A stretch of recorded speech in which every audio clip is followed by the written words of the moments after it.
right, so this is a reorganizational meeting, so as such, I will call the meeting to order. I'm Bob Tebow, Superintendent, Wyndham Central. Yeah. And I will begin by asking for nominations for the chair. Nominate Al Claussen. I'll second it. Okay, we have a Oh, nomination whatever. second. Are there any other nominations, Chair? I move nominations be closed. Not messing around, all right, that's good.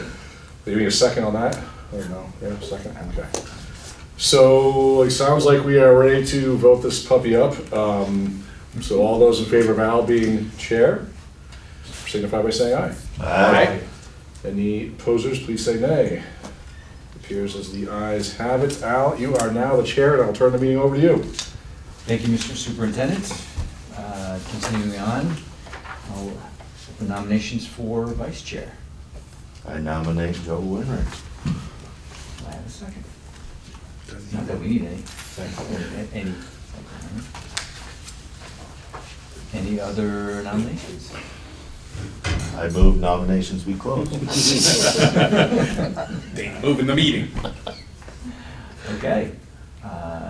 Second for that? I think we do need a second. Okay, I'll second that. All right. Seeing no other nominations, all those in favor of Joe Winrich as vice chair, please say aye. Aye. Any opposed? Seeing none, motion carries. Joe, you were the vice chair? Thank you, sir. Thank you. All right, I will entertain for clerk. Who was your clerk this past year? Man, you want to do it again? I honestly didn't have the time to be doing all the WCSU meetings. I had a lot of conflicts, so I'd be better if someone else could do that. So just so you know, you don't have to be, In the past, you we've guys done. select 6 members to serve on the SU board. They don't have to be the officers. Okay, putting because that we've out. always historically done officers, so. Mm-hmm. It's up to you how you do it, but I found out Yeah, that you if you don't say have that to. you can't. Yeah, it doesn't have to be, so. Yeah. I could do clerk, but WCSU rep's gonna be out. Okay. What's the position of clerk do Not much. Well, like, officially? right now, for example, we don't have anybody doing minutes online, and we assume that someone will watch the recording and do minutes for us after the fact. But our minute taker is not online, so the clerk is technically responsible for minutes. But with a minute taker, the said clerk never knows if there's a minute taker or not. This is the hard part, yeah, yeah, but the recording's always there, so, you know, Yep. you can always go back and get the minutes off the recording when it appears, but, The only thing I've been doing, Peter, is making sure people sign in. That's another part of it, is having the sign-in sheet, so that we have a record of people that attended the meeting. It's bookkeep, record keeping stuff, really. Cool. And she is an officer. Okay. All right. So was there a nomination for Leah, or no? Was there not one? You will accept the nomination? Yeah. I'll nominate you. I'll nominate Leanne for clerk. Okay. Any other nominations? Go ahead, Dan. I just want to be clear on Robert's rules. Is it possible to nominate yourself? No, I'll nominate you, Peter. I think it is, but I think. I'll nominate Peter Sounds like Broussard Taylor's for nominating, clerk. so. I think We're supposed to close nominations. I don't know the official words for that, let's go with Okay, you withdraw? withdraw, yeah. Okay. All right. I move nominations be closed. A second. All right. All those in favor of Peter being our clerk, say so by saying aye. Aye. Any opposed? Oh, and I'm sorry, we do have Kate. Kate, I apologize. I don't know if you heard that, Kate, but are you in favor? Hi there. Sure, yeah, I voted, I will voice my vote right along. Great, thank you. Sorry, I can't be there in person tonight. No, understood. All right, that is unanimous then. Motion carries. Peter, you are now our clerk.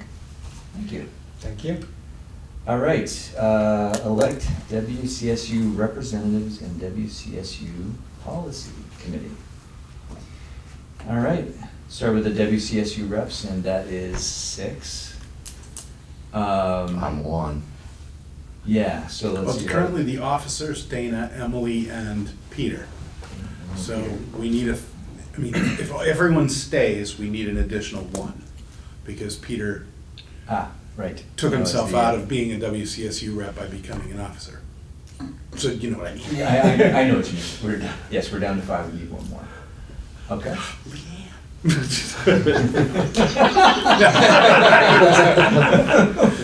Somebody who's adamantly opposed, yeah. Well, let's see. Would you be willing to be Anybody? Can you tell me what that is? It's the Yeah. super board. So, yeah, right. It's the we have- supervisory union board. Yeah, and we have 6 votes for the West River. And so, yeah, you have the ability to attend a meeting and How voice your often vote. do they meet? Every other month or so. Yeah, Mhm. yeah, pretty 6, 7 pretty times. frequent. Yeah. There's one coming up in May. That's their reorg, right? Yeah. If I am not able to be there in person, does it count? Most of them we do on Zoom as well. Okay, Hybrid. all right, as long as I get the schedule. Yep. Is that a different email account? Same email account, you just get extra email. There's Lindsay. I don't get enough emails, so. Well, you will now. Yeah, there you go, one more. Throw your hat in the ring? Sure. Okay. Sarah Webb's been trying to connect too, and she's having issues. And Lindsay is connecting right now. Yeah, I haven't seen Sarah yet. All right, we have our 6. WCSU Policy Committee. Do we have 1 person that we've sent to that? or- Was it, you were the only one, right? Yes, yeah. I mean, yeah, I think it has to be at least 1 per, but I don't know if there's a maximum. Right. More than one wants to be on it, I think you could. You're only dealing with SU policies, you're not dealing with policies here, so. Right. Would you like to continue doing that? I can. You can. If someone is enthused about policies, I would welcome them to take it, because it's interesting stuff if you like the minutes of policies. Not really. I don't know, no. I can continue on as policy. Okay. I suppose we do have to elect, correct? We have to make a motion. Yeah, I think your motion or something to. I'll move to keep Peter as the policy Yeah. committee member. Okay. All those in favor say aye. Aye. All right, motion carries. Let's go back to representatives. So, the 6 that we have chosen, Bob, you wanna? I have Al, Joe, Peter, Paul, Emily, and Dana. Mm-hmm. Okay. Probably should nominate them as a slate, I guess. and- Yeah, yep. So I'll entertain that motion. Okay, I'll nominate the officers and Paul, Dana, and Emily to serve on as the WCSU representatives. Second? I'll second. All right, all those in favor say aye. Aye. All right. Kate, who else is out there that's on Lindsay. right now? Kate, Lindsay? I, Thank you. Lindsay out there too? Oh, thumbs up. Oh, thumbs up, okay, good. for me, aye. No. Thank you. All right, motion carries unanimously. Regular board meetings schedule. Second Monday of the month. Any opposition to that? 7 PM still. 7 PM? Yeah. All right, I'll entertain a motion to maintain the current schedule for regular board meeting as second Monday at 7 PM. So moved. Second. All those in favor say aye. Aye. Aye. Thank you, Lindsay. All right, motion carries unanimously. Designate locations for posting agendas. So law requires 3 physical locations. We do the 4 school buildings and the 5 town hall, as well as central office. and our website. So we've got it pretty well covered, Okay. as long as you guys want to continue doing that. I make motion, we maintain the present locations that we use this time. Second? I'll second. All those in favor say aye. Aye. Thank you. Motion carries unanimously. All right, agree on use of Robert's Rules of Order. Make a motion to use the Robert Rules of Order in all our meetings. We use small board, right? Or no? I think we do. don't we? Small board doesn't require seconds. I've been doing some research on this. Oh, okay, so we use regular. So we use regular, and Okay. and small board is, they say it's for 12 and under, which you're under, right? Yes, So you could, but I think you guys typically do seconds on motions. So yeah. I was asking, I was like, is it? that was the big difference I could find. I was trying to figure out what the differences were. We don't have to use seconds on that. Small board. I'll second your motion to use Robert's rules. Because if there's a better way, or, I think so. We're doing seconds. yeah. I All don't right. get out in the world much, I guess. All those in favor say aye. Aye. Any opposed? Aye. Seeing none, the motion carries unanimously. Discuss, adopt, sign VSBA Code of Ethics. So I didn't know what boards had done in the past. This is my first year, so I've just been including this on the agenda for reorgs. If your boards haven't done this, I couldn't remember, even though I've been serving this board as a principal.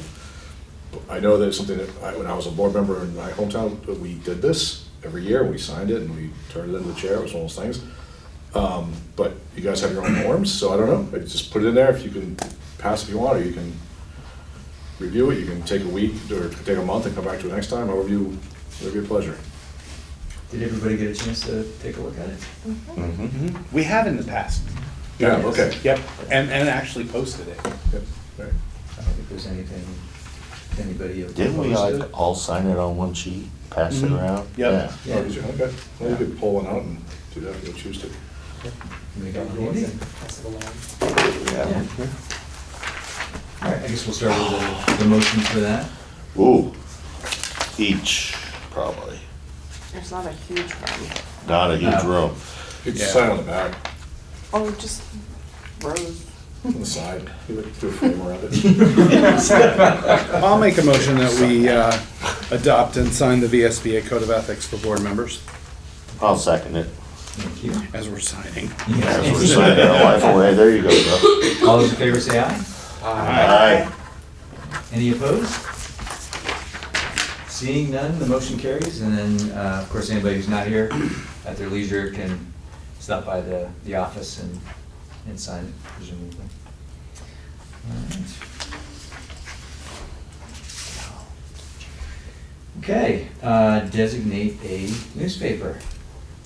Currently, you have designated the Reformer. And I see Chris Mays out there. I'll entertain that motion.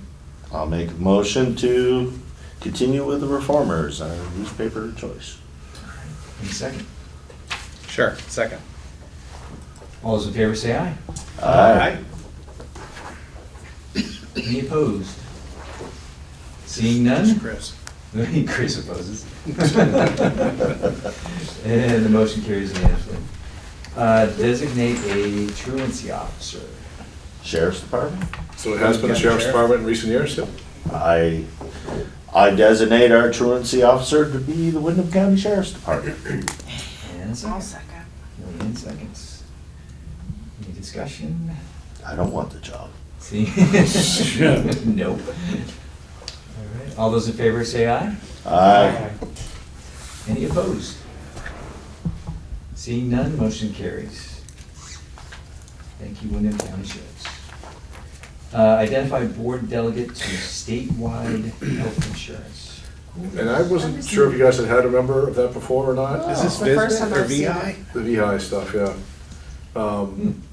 And they started this a couple of years ago, according to the notes I could find online, like 2018 or so, people could identify a member of the board to serve on that, to elect officers of that process, so I don't know what I believe one of the Marlboro board members told me that they had done it before. Well, there's the annual meeting, and we usually have somebody authorized who's going to that meeting to Right. vote You do at it- that. People do it at the time, and Right. we do it at, maybe at the, it was at the annual meeting in October or whatever, right? Yeah, the retreat? Memorial one, yes. Yeah.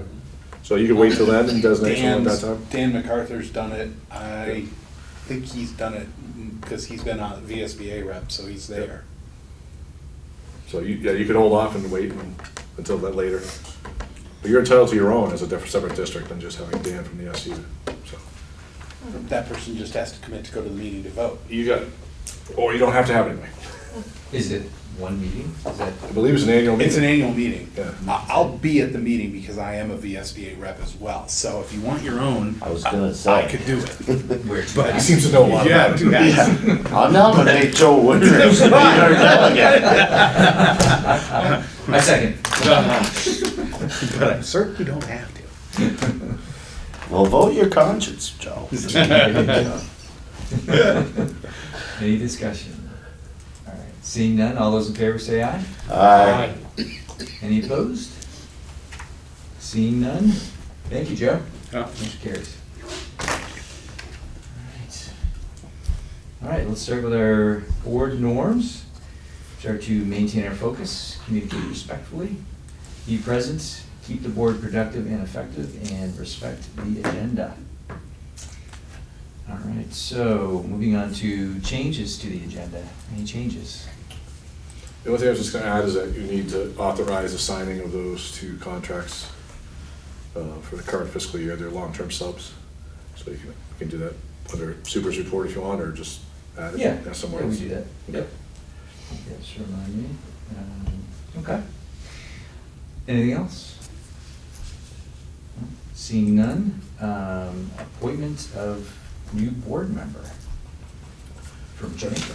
Yep, so I think you guys had the word from the Jamaica Select Board that they have endorsed the candidacy of one Mr. Drew Hazelton.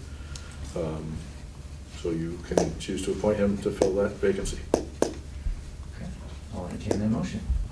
I nominate Drew Hazelton, Jamaica rep to the board. And this was for a full 3-year, correct, right? This 1 is year. not a- It was to Isn't it fill 1 the year year- to Oh. fill until You they have to can go until the vote? next special meeting or annual meeting, right? Annual meeting, go with annual meeting. They're not gonna do a special. We'll go to the Next. annual meeting. Okay, Yeah. good, all right, good clarification. Thank you. Yeah, And that was just because of the mistake of not having him on the warning. on the warning, right? Or the election on the warning. Yeah.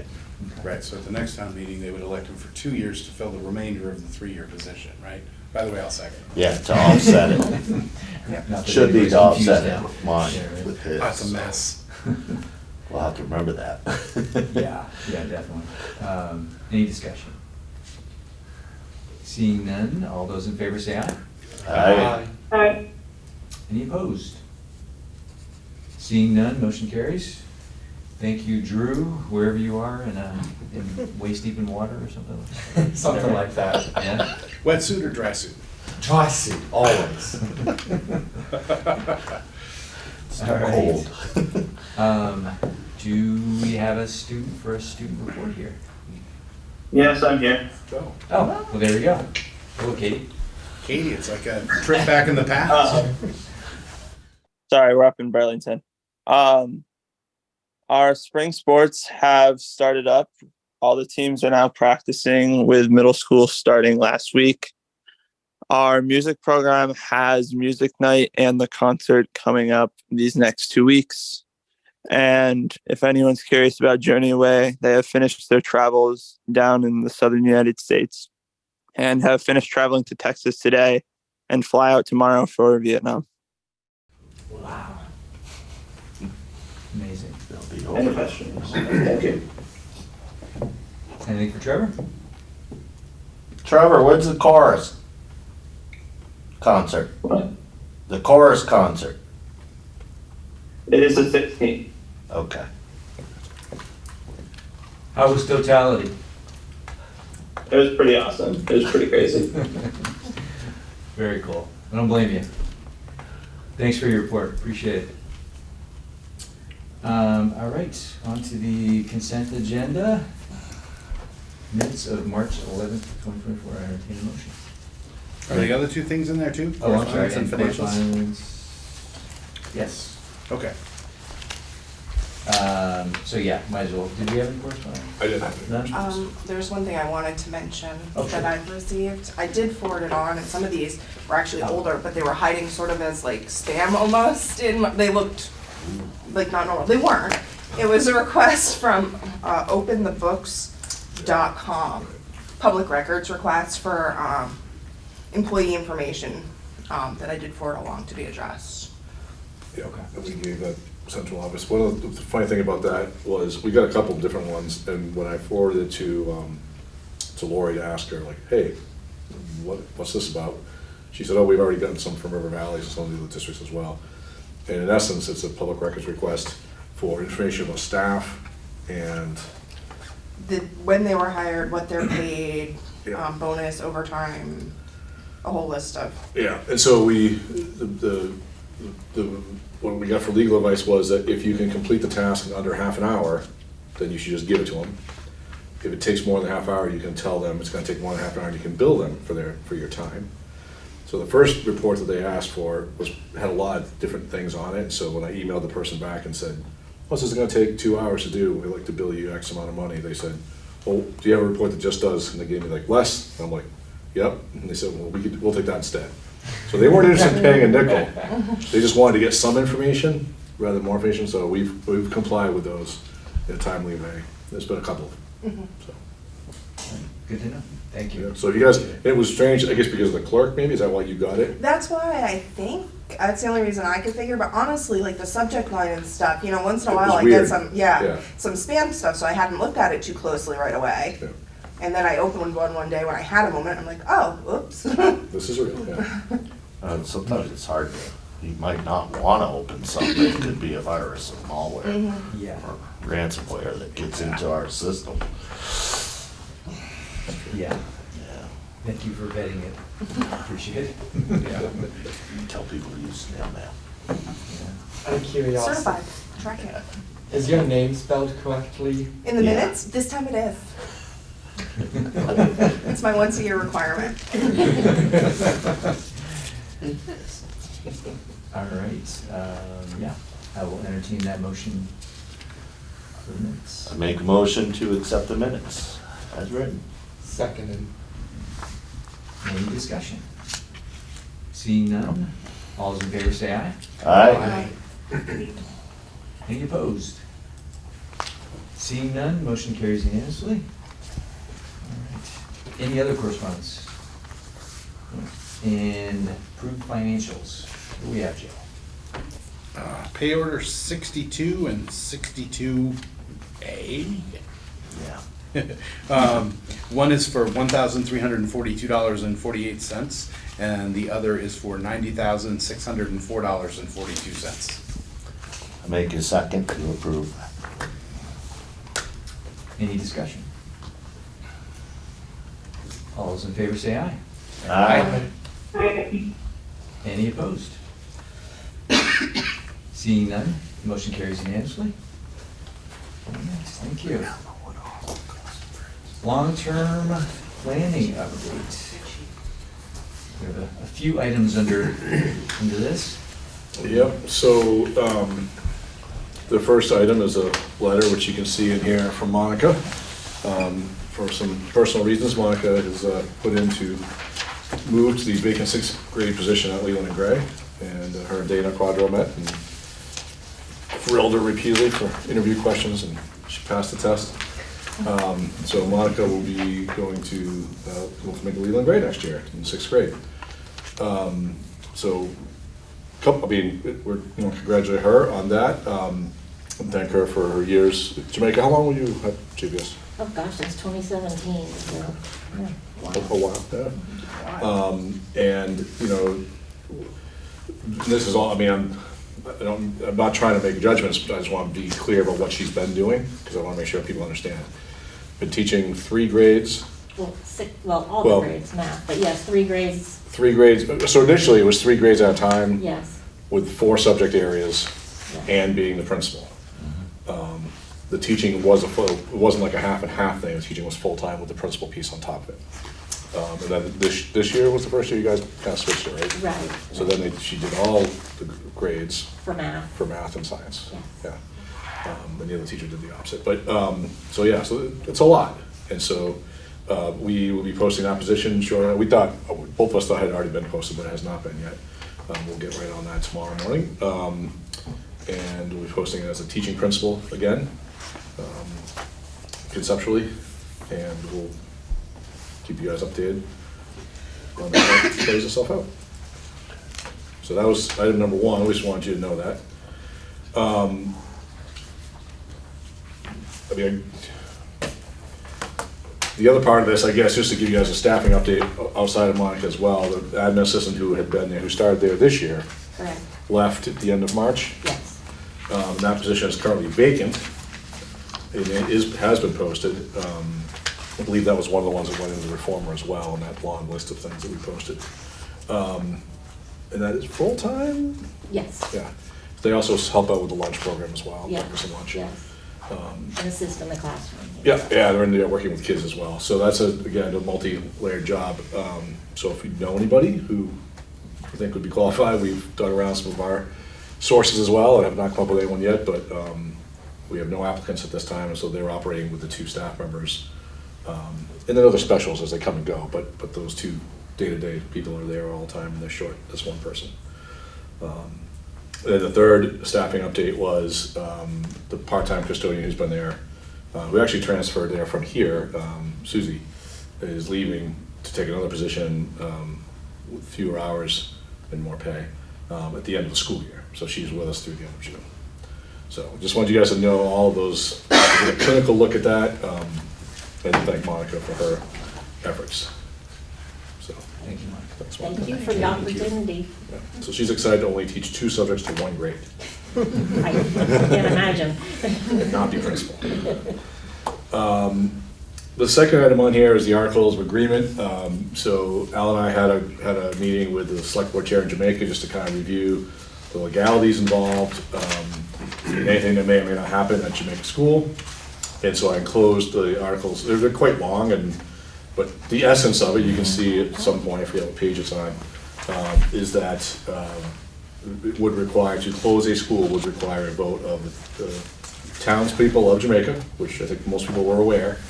I just wanted to put that back in the front of everyone's minds as you think about what you're interested in doing. Page 23 of 39, this guy tells me,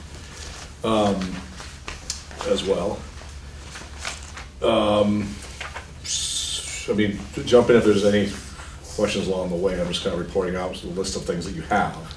Go ahead. Can we research what the meaning of direct education is? I mean, The meaning or? yeah, I mean, is it direct It doesn't- educational services to students? Yeah. Yeah, it doesn't really, I mean, it kind of can leave it open to interpretation, couldn't it? Yep. Yep. Do you know where you're referring to? Just so On we the know. Articles Agreement. On the top of page 24, this first Yeah. paragraph, I mean, it could very well be that attorneys somewhere in Vermont have already figured out what that means. Well, that's what I was wondering. If there is a more specific clarification meaning of that, because that could leave options, Yeah. may I say? I would venture to say that there may be agreement of what the letter of the law might be, and there might be disagreement around what the spirit of it might be. Yeah. Is that fair to say? Yep, that's fair to say. Okay. So I think that would involve, yeah, if that was something you guys wanted to explore, you'd want to probably consider getting some legal advice to make sure you were sound in whatever position you're taking. But I want just to, so remind everybody, if there's new board members as well, since this happened, so just to kind of keep everyone on the radar of that, because there was conversation about the school. The next thing on the list was the Intradistrict School Choice Policy and the Procedure document, which I've linked in the agenda for you guys as well, and I think it's also in the packet. We included those because one of the things that we've been doing is the choice window closed. Well, I mean, in essence, applications are due by April 1. So I have a folder of choice applications. And so we were starting to think about like what the implications of that are. And before I alerted anyone that their choice has been accepted or not, we wanted to ensure that there was space, right, and talk about that. And as Wyndham has voted to tuition students, obviously we want to welcome those students in as well. So just thinking about those implications. So that's why we've attached I brought it separately as this document, which is our projections. And this includes, so the top line is where we are right now. And I did not include pre-K in Townsend, just because it's a separate animal. But in the projections for next year, I did include only the current 4-year-olds at Townsend's pre-K. Meaning, and then I put them in the school where their home school is under that first as-is row. It does not include any new kindergartens we would get from private pre-K or who were not in pre-K. So that, just want to be clear, like this is not an exhaustive list, but it's the ones we know of right now. Renee, just off the top of your head, have you had any kindergarten registrations that are new to you for this year already? And it might be too early for that anyways, but. Not that I know of. I believe all of our applications have just been pre-K so far. Okay.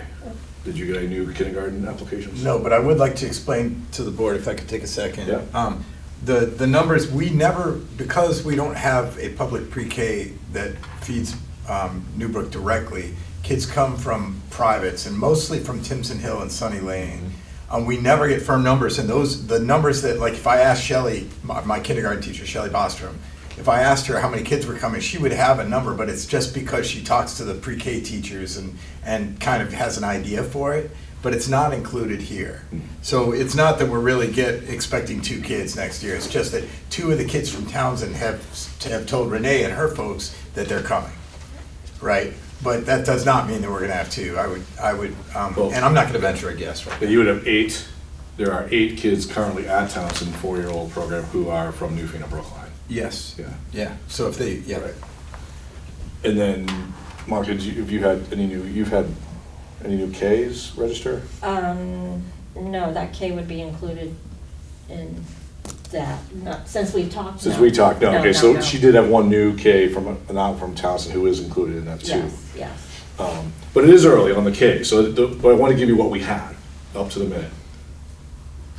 I just have a quick question on, how are we publicizing the school choice? And I asked this for a reason, because April 1st, I'm scrolling through a local town social media page with a woman trying to decide what school to send her child to. Like, it's just a choice, like there's no process to it for kindergarten, incoming kindergarten. Oh, no, if new kindergarten goes to the town that they live in unless they apply. Exactly, I know this. I'm you're asking- saying, how do we communicate that out? Yes, because there seemed to be a bunch of people that weren't aware that it was an application process. So I don't know if that's adding to any confusion in the numbers that you're coming up with. How has it been done in the past? I mean, I'm new at this, so how? We put it in our Thursday notes for quite a few So weeks, basically- like all through March, and then we put it on our Facebook pages as Okay. well. Is it sent out to any of the private preschools? I think that Heidi does that. You think so? No. Well, no. I don't- I'm just- Townsend does it. Pre-K this year stuff. I used to do it that way. I sent it to the private pre-Ks, I sent it to anybody that was on the list that I had for incoming kindergartners, so that they would have that information. I just know I that don't this was think that as happened of this year. April 1st. Yeah, so these numbers are subject to change, I guess it's fair to say. If we don't have all the enrollments, then those could certainly be different. So what's the max number in like first grade next year? Could be 21? Well, so let me get to that row. So then the third row is if we took everyone who has applied through that choice process, whether or not they knew about it or not, but if they did apply and they did know, and we had granted everyone the choice they wanted, that's what that row would look like. So in other words, in Jamaica, of the 2 that we knew about, one of them is choosing to go somewhere else. In the 8 of Newbrook, 6 of them are choosing to go somewhere else. And then, of course, you can see Townsend's number is quite a bit higher than what was estimated in the first or the second row, because they're all choosing to go there. So like the capacity to accept all those choice students is there. And by the way, the Wyndham students are already in this. Okay, The Wyndham that was students are my already next in this because question. they're currently there. We just kept them in the count. Okay. Yeah. If they left, because now they can go anywhere for public school, if they choose to go to Floodbrook or somewhere else, they would come off of this. But right now, they're baked into this. Currently, I've only heard about one Wyndham student not returning. Okay. So you can see the number. We are If, muted, so if you guys need to talk, it's okay. No, you're not. Hi, Sarah. you are now, sorry. So you can see, so we haven't approved any choice yet, but you can see that if we did approve all the choices of what people wanted, Jamaica, again, not knowing what we know now, Jamaica would be at 9, Newbrook would be at 63, and Townsend would be at 91. That, again, does not include pre-K in either of the two locations. That's just K through 5. And then just to play this out, we decided to see what would happen, or I decided to see what would happen if Jamaica wasn't open by some means. How would that, with the assumption that they would probably end up at Townsend, how would that play itself out as far as numbers go? Could Townsend handle that from a capacity standpoint? And yes, you see a large grade 1 class of 21. But you're at 100 kids, which is certainly, it's been done before. So we just want to make sure we had all the numbers in the last few people could get a sense of where we're at. And we worked on something that we thought would be a fair thing to do, irrespective of what the outcome of tonight's meeting was or any board actions. Do you want to talk about the letter you wrote? Renee wrote a letter to her first grade families. Kindergarten. Yes, Yeah. next year's first grade. So I just wrote a letter that was sent out saying that, just the discrepancy between the numbers in the kindergarten classrooms, and just if you're interested in Newbrook, the choice applications, here's the link to go find it. So we were thinking maybe if we could move some of them over to Newbrook, because I've definitely heard parents say like, oh, well, I wanted to bring my kid to Newbrook, but they made so many friends in pre-K that they're not letting me move them. So, which is very sweet, but so I don't know, we were just trying to come up with some sort of. We thought like a subtle solution. thing, and we added that like they could come and tour the school with me, and we tried to make it, to see if we could maybe sway some families to, just to even out those two groups. Because right now I have 7 and you have 19, which, is just not equitable. Yeah, and I also have that big issue of we just don't have space for 21 first graders next year, if that's, or even 19, that classroom is 460 square feet, so that's sort of the next part on that line, pre-K stuff there. Well, my question was, if things go and we can't staff Jamaica with the upper grades, you're kind of moving the Jamaica kids. I mean, you can offer them choice if they want to go to Newbrook, but if they don't, you're gonna have to kind of push them to Townsend. Do we eliminate school choice at this point? Well, this is why I brought it up, because, not because of that specific concern, but like, if, I guess we were just trying to figure out if the board wants us to continue the procedure as is currently written. Because if so, what you're seeing, this trend is continuing, and I think it actually speaks to the point that Karen made a while back, which was when the kids continue into school where their pre-K is. Mm-hmm. It's comfortable, that they've been there, they made friends, it's just pointed out, and so this trend is gonna continue. Newbrook doesn't have one, and so their numbers are gonna continue to be small because the kids who are going to public are going to Townsend and staying there by and large. And so we just wanted you guys to be thinking about that, and then to give us direction on if we had to somehow pause choice or do something different, what would be a mechanism for doing that, and just thinking about the balance. Like you'd want to, depending on Jamaica is a valid question, right? Yeah. You don't want people from Brookline and Newfane taking spots at Townsend if there's kids at Jamaica that need places to go. Or even Wyndham, for that matter, because it's just a lot further, and you want the convenient factor for families to be at the closest possible place. Would it void the Articles of Agreement? Well, because it was in there. It's a intradistrict choice? Yeah, it was part of the Articles of Agreement. But the procedures of how you do that is an administrative procedure, it's not a policy. So whether or not you give preference based on whatever. If there's a lottery system, you could limit things, you could cap things. Yeah, I mean, that's why I included the next thing, which was the class size policy and procedure, because I want people to see your own policy on this and what the procedure is and what the class numbers are recommended to be, what the optimum range is, what the maximum should be, and so on and so forth, just so you had that to kind of think about as you're reflecting on all this. But a procedure can be changed, you're right, if the Articles of Agreement dictated that a policy be passed, the policy dictates that you have a procedure to carry it out, but doesn't dictate how you do it. And obviously Bill created that procedure, I'm guessing with input from either the principals or board members, I don't know, I wasn't involved because I was secondary. It's just something to kind of have on our brains as we go through this process. And if I could mention, I lived in Brattleboro in the early aughts when my kids were in elementary school, and we lived walking distance to Green Street.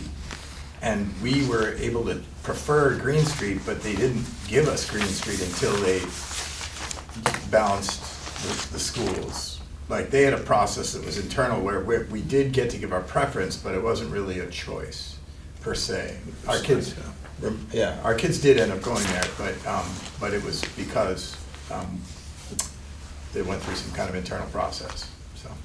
That's easier when it's the same This is- yeah. municipality. Yeah. We It's a got little bit different, distance. for sure. Yep, distance is Geographically. a key part to this. Transportation is an issue. Yeah. The sibling thing is another factor that's been something that people have wanted, and a couple of the choice applications that we had did designate that, well, my sibling's already there.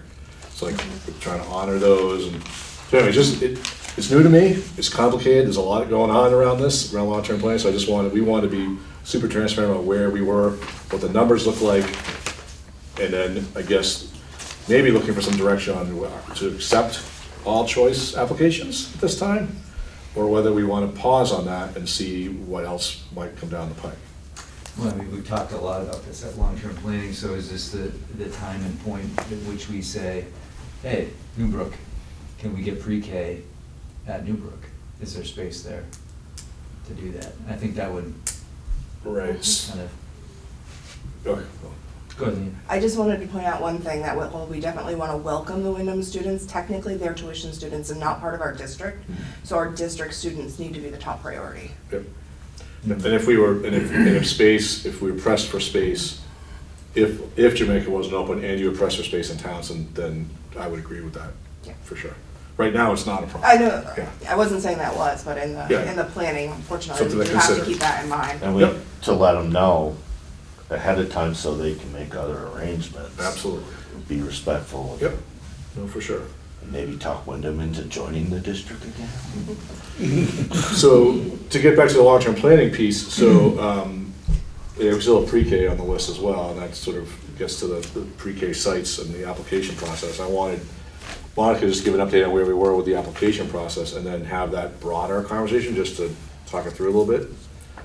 Are you ready? Yeah, so where are you at with your application? I have my initial site visit scheduled for Wednesday, so everything else is complete, submitted. So we will have our visit on Wednesday, and that's where we will sit down for about an hour to see if there are any blanks or anything missing. And then from there, we just wait until we get the room all set up, and then we get our final site visit, and then the box is checked. So just to remind people, where this came from, was that Townsend has two rooms, a 3-year-old room and a 4-year-old room. But because of the first grade classroom that Renee mentioned, which is really, really small, her hope was to get one of those rooms freed up to do a little bit of shuffle, so that small room wouldn't be a classroom, it would be like an intervention space, and another room would be able to be a classroom space. So moving one of the pre-K rooms to JVS was the initial concept that came out of this. Because right now it's a 3-year-old and a 4-year-old room, each of those two locations would be combined, 3 and 4. So Monica would have a 3 and 4, and Renee would have a 3 and 4. One of the staff members would just be reassigned to JVS, so there's no additional cost, and so that's where we're at conceptually. To that end, there's been some grassroots work in Jamaica to drum up some names of kids and get some registration stuff going. We have also put out a survey, spread widely with a QR code for people to register for pre-K.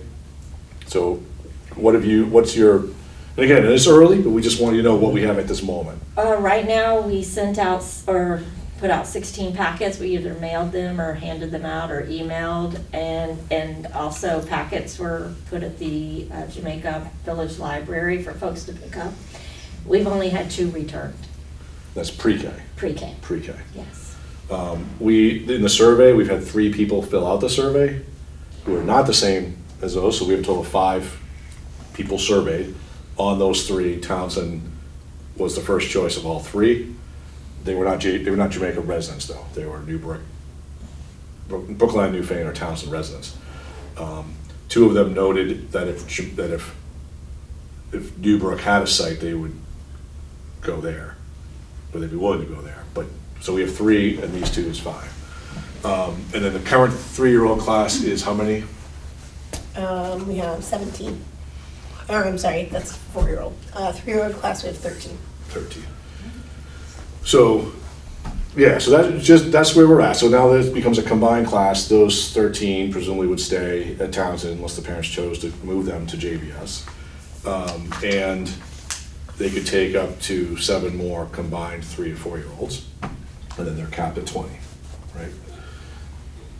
JVS, with the same amount of staff right now, again, it's early, but right now, has 3 packets returned. Two packets. 2 packets for returned pre-K. for pre-K. So the staffing is a para and a teacher, right, in both rooms? Well, I mean, the ratio is 1 to 10. If you had so few students, and you had an admin assistant, maybe. Maybe you get away with just a teacher. You get away with just the teacher, but you definitely do need someone like, yeah. Particularly if it's diapering and. And kind of stuff. like qualified with all the requirements. Yeah. So that's something just to kind of, I just want people to understand sort of like that's what it was. That was the plan, that's the arrangement, and that's the numbers we have right now. If you looked at a 3rd site, if that's what you're talking about, at Newbrook, we would have to start that application process now. You would have to add a staff member, potentially 2, although maybe the parent from one would go to the other depending on size, but at least 1 staff member, potentially 2, which is not budgeted currently. You'd have to add a playground element, and you'd have to do some, I won't say minor, but not major either, renovations to some facilities in a classroom to get it pre-K ready. So maybe a couple $100,000 total if it's 2 staff plus the renovations, the playground piece, in addition to your current budget, which you've already passed. Now, you may draw some pre-Ks to Newbrook that are currently in private, which would generate revenue, but you're going to generate about $10K per. So if you're popping 200 out. Should I talk about the classroom too? Yeah, if they're interested. I mean, if we have, Scotty's got a backup plan. He's ready to step into motion, but. The biggest issue for me is that we've got something at Newbrook called the TLC, which is an inclusion-based intensive needs program, and it's working very, very well. We've got incredible staff, and we've managed to include children that are thriving at school. And I'm not willing to give, I don't want to give that up. So in order to generate a space, we would need to relocate, how many staff? Classroom. There's a classroom, when we closed 6th grade at Newbrook, we took in, we started renting back one of the rooms back to the WCSU, and our speech and language pathologists and our PTs and our OTs all have like home-based desks there. And we love having them there because they're a great resource to us, like just for like quick, diagnostics and things like that. And they're also great people. We would need that classroom, because what we would need to do is move Joyce Van Pamelin's classroom, which is the only classroom we have that has an external egress to the back, which is one of the requirements of pre-K. So we'd have to use that classroom. We'd have to move her into this room that we currently have. So we'd have to rent a place or find a place for these people to have their home base. And a place for them to provide services to the kids in the building, because they do it in Well, that room we've too. got that figured out. You got that figured out, okay. We got it figured out, so if, when they visit, they would have a place to work with our kids. But you know, we're pretty limited in space. And so that would be one of the natural fallouts of this, would be that we'd have to find a place for them. Is it because of the location that you'd have to have it in? Because, I mean, it looks like you'd be going from 74 to 63, so you'd be. Well, we still need one classroom per grade, you know, and the only spaces that we have that are, like, we've got a library, which is, you know, it's an odd room, a library at this point, because, you know, a lot of the research kids do is on their computers, and but we maintain a library, which also is a copy room, and is also a meeting place and an intervention place, and the place where our paras eat lunch, you know, to get away. So that is pretty well utilized. And then we've got the art and music room, which is utilized every afternoon, and is also the storage place for all the art and music stuff. And both of those rooms are the most recently modernized. They've both got new flooring, and they're beautiful. Greg took care of all of that after we had the flood. So it's really like, I can't imagine how we could go with one less room in our building.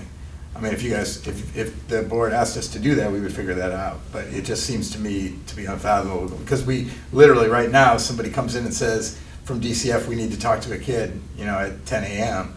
You know, it's really a hassle to find a place to have that happen in private. Because she knows exactly what I'm talking about. Monica does not know what we're doing, although you remember when it was the case. So you're both busting at the seams. We are, and it's you know, it's because we have staff that are that really require intervention space. So all the AST require space, special ed, each one requires a space. Our TLC is a classroom, you know, which we didn't have 5 years ago. But I'll say that it's really for me, it's a moral imperative to have something like the TLC running in our district. So the only reason we bring all this up is to say, one of the concerns that we have in the back of our heads is that there's 2 rooms in Townsend currently that have a capacity of 40 kids total. And we're not serving 40, we're serving 30, just 30. And so, but you picture that 30, and if the Jamaica doesn't get 10, the Townsend is capped at 20, we could end up losing revenue from kids with no public pre-K for them to go to. And that's just something we were like, well, what if there was a 3rd site? But it does cost more, it is a pain in the neck, but the process would have to be that you have to start moving. And so we just wanted to kind of give you guys all information. It's not really related to long-term planning as far as what the committee's been talking about, but it's sort of I mean, it's related in the sense that we're talking about space and where things to do, but we wanted you guys to have an accurate picture right now of what the enrollment projections were that were for pre-K through. And again, I think the pre-K numbers will change. I think those will, over time, the next few months, and maybe we need to be better at getting the word out on the choice stuff. Maybe that will change. But we just want you to have a picture of that in your head. As far as the actual long-term planning, I will defer to one of the board members who was at the meeting to talk a little bit. But there were minutes, I think we posted those, this time, right? Yeah, didn't it? I think so. I was Okay. taking. Yeah, Sue was taking minutes, I'm Yeah, pretty Sue sure was she taking minutes. threw them out there. Yeah. If not, I'll make sure they get out there tomorrow, Fine. but if one of you guys want to update. Yeah. We went over the matrix. We reviewed the matrix of the, it was a plan that Stevens came up with, where we review various subject matters, from transportation to buildings to anything you could think of. It's academics, and it was basically to weigh out the pros and cons between the 4 sites. We sent it back to the drawing board because we had some more, we had more questions, needed to add more things to it, more subject matter, you call them, more areas of interest. Flushed it out a little bit more, yeah. Yeah, we needed to punch it out. more. And so they were gonna get back to us in another meeting when they had it ready. Yeah, so to be clear, we weren't assessing the criteria yet. No, for each we weren't building. even We were touching just, we were just agreeing on what the criteria would be. In the definitions for how it was, The each rubrics, yeah. area was rated, yep, the rubric. Yeah. So as we get that back in final form, then people can go through for each site and score it in an objective way with all those criteria to come up with some information around that might lead the board in a certain direction, or not. So, Yeah, we were just gonna do the criteria, go through it. It was like an assessment, a draft maintenance, financial considerations, student capacity, sewer capacity, expansion potential, playgrounds, ball fields, gymnasium space, IT space, storage space, library space, food prep space, conference room, storage space, bathrooms, transportation, ability to expand the building, parking, safety, walkways, lighting, fencing, number of classrooms, amenities around town, whether you had a sidewalk to the school or whether you didn't, like Scotty, you're out the village area. Student service areas, resiliency of the buildings, considering 3 of our buildings, well, yeah, they're all aged. Security, location, and the ability to go green, or whether the building was efficient. These were the criteria, and I can't remember what, we had more areas that we offered up, we wanna you to hit. We looked at the impact it would have on closing a school in the community and what consolidating would have, you know, the community impact. That one's a little harder to quantify. Because that could be subjective or objective. But this matrix worksheet was 5 pages long. Legal. Very thorough. Very thorough. And it was, you would go from 1 to 3. You gave it squares, 1 not so good, 3 pretty good. But then we had to have definitions, that was it, definitions to be specific about the different criteria or the different subjects. There was more work to be done. So we sent them back to make it more thorough, more specific. And we're just waiting now. That's it. I've got my minutes, I found Yeah, them. you found it. Very nice. Yeah, a very thoughtful evaluation, and Stevens has been a really good partner in this to help us refine that process. I think they said there's 2 meetings left, is that right? Yeah. Based on what we've paid them or what we have contracted with them to do. So I think one of them would be to fill it out, maybe, and the other one would be to prepare a presentation for the board, maybe, or the community. I'm not exactly sure how they have it. Numbers involved somewhere. Right, yeah. So, Try not to waste those meetings, but yeah. they're getting lengthy. That last one was a lengthy one. Yep. Well, there's a lot to talk, I mean, that was a long list of things. Yeah. Yep. We did get in the weeds a few times of actually assessing sites rather than assessing the Yeah. criteria, but it's hard to do one without doing the other to a certain degree. So yeah, that's where we're at, and I don't know where that leads you guys. One of the things that struck me after Al and I were talking with the select board chair in Jamaica and reanalyzing the articles and talking about, you know, even going back to the 1 campus model to 2 campuses to whatever numbers of campuses we're talking about, any shift will require some kind of looking back at the technical language, some re-provisioning of what directive services looks like at a building, or asking a town to hold a vote. And those are the pathways. Any of the things that you guys have looked at over the years, with the exception of status quo, is gonna require at some point a conversation with a town or multiple towns around for consideration of a vote.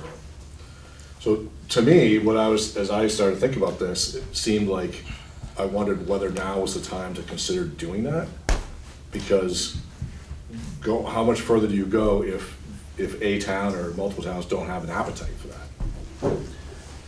And then you may end up in the status quo, and you've just spent 6 years trying to find a way to save money and improve education and not have an answer because of the nature of what the electorate of those towns might say. So it seemed like it was a logical place to maybe, as we get close to wrapping up this work, to have them come out of this, or have us come out of this with a recommendation or a couple of recommendations based on the criteria, and then not know what the appetite is in any of the communities for a broader thing. Does a negative vote force a closer look at the wording around what direct instruction looks like, direct educational services look like? Or does a yes vote open up opportunities for other stuff? So it's really up to the board to decide what you guys want to do on that one, but I know the select board chair was clear, like if the board wants the town to vote, the board should ask the town to vote. So I said, okay, we'll take that to the board, pass that along. So I don't know if you guys are there or not. I make a recommendation, we get it to the vote. Because if the town doesn't wanna, then here we are, we're with the building, we need to know what to do with it. If we can't staff it, it's gonna be. And that's a separate thing, right? So Yeah. the fact that there may or may not be 9 kids, the fact that they may or may not be able to find staff, like those things are other factors. Yep. But they could weigh in, Yep. right? But we need to know where the town feels about it, and the only way you're gonna find out is a vote. I just was thinking about, like how, what we're really trying to do is draw all these towns together to make a really good decision together. And I think it's really important that we all feel as one on this, because we're trying to work with the architects to be as logical as we can about what the next step is. So I wonder if we should ask all the towns to vote.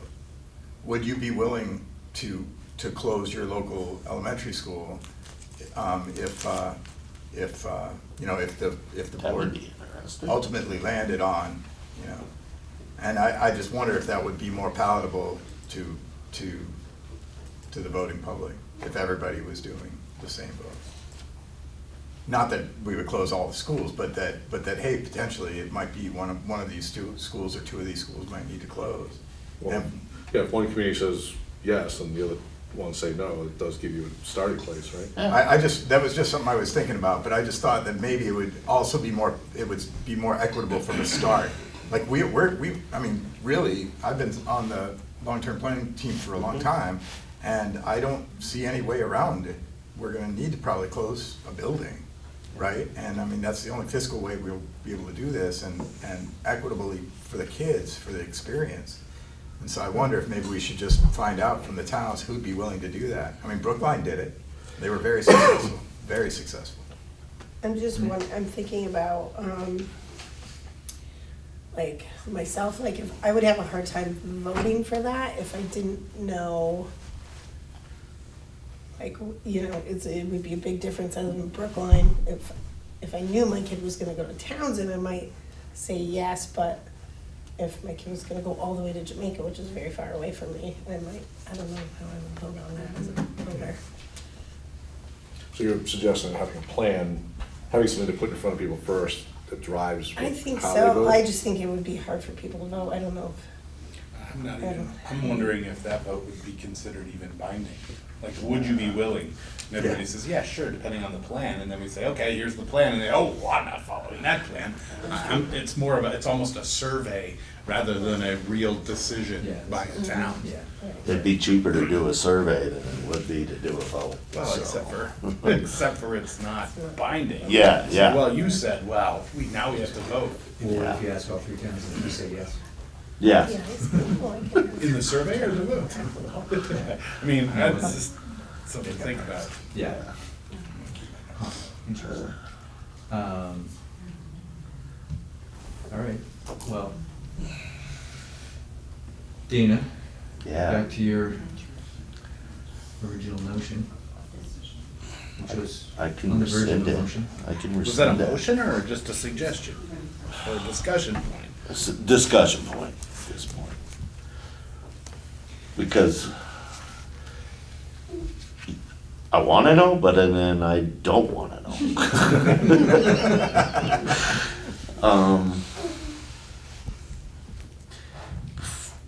Can I just say something for a second? I think you can see the effect that it has on children when you're talking about closing the Jamaica school. And this young student from Jamaica school is quite upset about hearing all this discussion here. So it sounds easy and It's not easy. It's not easy, and it affects people, and it affects our town, and these kids don't want their school closed. Of course they don't. Right. Can I But- say but something this is- too? This is drama. We're actually, it's not, it's a Unnecessary. public comment yet, Oh, so yeah. we can get to that. What does timing look like in terms of hiring, if we were to ask and then something were to happen, what, in terms of hiring, what needs to be done, and how quickly? Well, I think it's early, we're still in April, so I think we're early enough now. I'll tell you what I told Wyndham in June, mid-June, was like, it's kind of late right now, we don't know what we're gonna get. And, not saying it would be a repeat of that, because hopefully it wouldn't be, but that didn't go super well that late in the year. So this is hiring season right now? Right now, we're in it. Yeah. Yeah, and I think we're at the best chances. I will say, and this is not, hopefully not news to anybody, is that hiring is incredibly hard right now. I think I mentioned it at the SU board, maybe not to you guys, but I went to a job fair with a few members of the SU team, and UVM held their first ever job fair for their new grads at the Middlebury High School Gymnasium. And the number of us at tables with jobs to hire vastly outnumbered the number of people walking around looking for jobs. And some of the people that stopped at our table to talk to us were looking for jobs we didn't have openings for. So yep, I definitely talked to a few youngins that were looking for elementary positions, and I pointed them our direction, and we gave them a little highlighter with our QR code in the back that scans to our hiring page. We went all out. But we did not get a single application after that job fair. So that's just one tool that we're expanding on. I would say Scotty has a vacancy currently and has a couple Grade 3. applicants. I'm interviewing, or my team and I are interviewing 2 applicants tomorrow. This is the nature of where we're at. There aren't a lot of applicants. The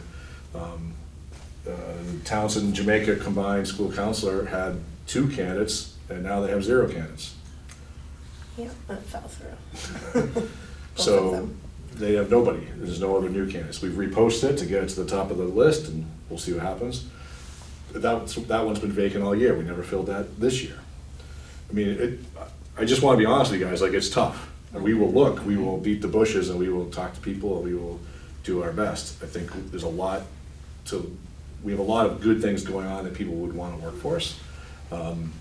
We lose people to other places once they get experience. Housing, huge problem. Yeah. They might want to accept a job, but then can't find a place to live. That's real. So yeah, I don't want to sound like I'm being pessimistic, because I really am not like that by nature. You know that. It's April. It's early April. We're gonna see what we get. But I want you to know that it isn't like it was 5 or 20 years ago. When I got my job here as a social studies teacher in '96, there were 75 applicants for that job. 75, and I had experience, and so I'm just saying, it's very different than it used to be. We've had positions, when I was at Leland and Gray in recent years, where there's 1 applicant. So We haven't filled our library position in a year and a half. Yeah. Would it be inappropriate to consider a deadline for hiring on certain essential positions, particularly at Jamaica? Because if it is worst case scenario, we're gonna need time to react. We can't be doing it, late August or? Right, yeah. That's really smart. Yeah, I mean, so what you're suggesting then is that at a certain date, if we don't have applicants, we're coming back to you to tell you we don't have applicants now, what are you gonna do? I think that's a reasonable plan. I think you have to know what your plan's gonna be at that point. For example, just to spitball a little bit, if that deadline is, let's say, mid-May, just to pick a date, all right? At mid-May, I'm coming back to you saying we don't have any applicants, or we don't have any suitable applicants. Now, what's your timeline? Are you talking about trying to close? Is the timeline to get a vote even practical at that point? And if you're 30 days out to get a vote, and then if it's closed, it's gonna be a revote. Now you're talking, now it is So long as July. certify the vote. Well, now it is July, and it's like, you're not, and if they voted no, then just, you know what I'm saying, I'm just playing it out, like, you don't know where you're gonna be. I think that's smart thinking, to be like, but as long as you have a plan B in your back pocket, ready to go. I got plan B, C, D. It's not bad to have multiple plans, yes. I will say it like as the school that went through picking up sort of the pieces from Wyndham last Yeah. minute. I mean, we did it, but that would have been nice to have. That's what we want to avoid. Yeah, Yeah. we're learning from Wyndham's experience Yeah. and what to do and not to do. Hate to even go through it, but. So that's our update. Yeah. Thank you. Very thorough, kind of painted the picture, and I think that's exactly what we needed to hear. While we're at the same time tracking with Stevens and doing the process and looking at the objective measures, this is on the street happening right now, so important to know. So the next meeting is May 13th, which is, when's the contracts are back, the 15th? Which is 2 days before our contracts of our teachers are due back. Which means there may still be other things that pop out after that if people don't return contracts by that deadline, but that's the contractual date. But we're in the window, we'll know 95, 98% of who's returning contracts at that point. And we can certainly give you an update on where we stand on hiring for, well, all these positions frankly, but we need the vacancies too and the counseling on. And yeah, this isn't just a JVS issue, I guess is what I'm saying, but we can give you the update for sure on where we all stand at that time. Didn't you say 23 in the supervisory union? Was it, somebody said 23 Open jobs. positions. open positions? Yeah, it could be. It's big. I was looking around too, that just around in the whole region itself, there's lots of jobs open. When's our next meeting, May 13th? Is that the date that you said you would have? Yeah, we can give you an update that night. Yeah. I don't know, other folks that are on the long-term planning, does that give us more time to continue the track of looking objectively? Our next meeting's Friday? Is it this Friday? Did we schedule it? Did I don't know if we scheduled or did she I was out throw of the out room that date? temporarily, I may have missed that. I don't know if she threw out that date. And I don't have anything. I don't have anything. I'll push back tomorrow and find out where they're at Okay. on that. But it didn't seem like it should have taken as long, because we mostly were just tidying up the, Yeah, Yeah, sure. Yeah. getting some info they from didn't have a Greg ton to of fill in work the in blank. between, yeah. So it probably could be sooner rather than later. So yeah, we'll have some outcomes from that. Yeah. So long-term planning folks, so next meeting, May 13th, we want to have, Yeah. Mhm. Yes. Yeah, we really can't go much. we want to Longer, call we've that gotta- the It's crunch deadline. time. Yeah. It is. We Okay. gotta- And I would just say this too, for folks that are watching or listening here, like we can share out, and I think we have it shared on a lot of our Facebook pages and websites as well, this QR code that links to a list of all the postings in our district. So if people want to share that out on social media and say, come work at RSU, it's a great place to work, feel free to do that. Or just share the page, on the SU website, under Human Resources, there's a Careers tab, I think. And that brings you right to the list. They're all in School Spring, but this is a one-stop shopping for all of our stuff is all right there, so you can send that around. So Great. feel free to share widely, please. Please. Great. Anything else from our planning folks? So the only thing I would ask is, was there a sense at this point around choice? Or is the board, and typically it's not a board function, but I want to get sort of your feel on this, like, Are people feeling like I should be granting the choice request, given what you're seeing on this chart? Maybe there's more coming that might complicate that too, I don't know. I mean, I just want to get a sense of, I want to get back to parents, or at least to get back to parents and say, we're gonna pause accepting these until May 13th, and then until we have more information. But I know families are gonna wanna know where they've been accepted, so they can plan. I think, I don't know about everybody else, but I'd like to know a little bit more about what would it look like Okay. if we had to do pre-K at Newbrook. Just because, and also maybe in conjunction with a potential moratorium on the, One choice. on the choice. With the Maybe not exception, for this round, with the but exception maybe- of siblings perhaps, because the family, that would be a hardship Yeah. on families, maybe. Yeah. If the siblings are already in that school, kind of thing. Yeah. So in that vein then, because of the process, and it does take some time and some effort, as Monica can talk about the application process, going through the process does not mean that you have to open a pre-K. Do you think it's wise for us at this time to have Scotty start that application process to at least get it underway in that event? Knowing that if you do that, if Jamaica is also open, you're talking about staffing, that it's not budgeted to pull that off. Yeah. But again, we're not committing to doing that, we're just starting the application process. It also, I think we should get everything in motion. Doesn't necessarily mean we need to do it, but, and besides the fact you said it was $200,000, you also said that there's a potential we would lose revenue if that's. If we didn't do it, right? Right. With the- but we're also gonna have to rent space. Yeah. So, but I'll get started with that this week. Yeah, I think the long-term planning committee will want to know every possible avenue that we can take. And it's unlike, I mean, I thought about the competitive element of opening JVS at the same time. And I don't think you're gonna get, They're opposite. it's not gonna impact one, one's not gonna impact the other. Townsend's the one that's gonna push one direction or the other, I think, so. Yeah, yeah, agreed. Any other thoughts? Bob was asking about the choice overall in the application. I was just rereading the procedures on that, and there is, the note after the little chart there. Above numbers may be altered due to irreconcilable space limitations. So we may have to play that little card right there. Yeah, as long as we're doing it equitably. Scotty, Lindsay's in. I thought we had a lottery she's in now. set Oh, up okay. for if more kids than applied. Am I making that up in my brain? I thought that was our There may be, I mean, I don't think we've procedure. ever used a lottery system. We never had to. But maybe we didn't. Say that again? Heidi Oh, Heidi, knows. yes, Heidi's the one to ask. The way it started was a lottery system, and Bill would not even accept the current pre-K students as already enrolled. It was usually first come, first serve, potentially a lottery. And on top of that, the kids that have, the families that have one student already considered enrolled, those younger siblings, it's considered their home school already. They don't have to fill out a school choice form.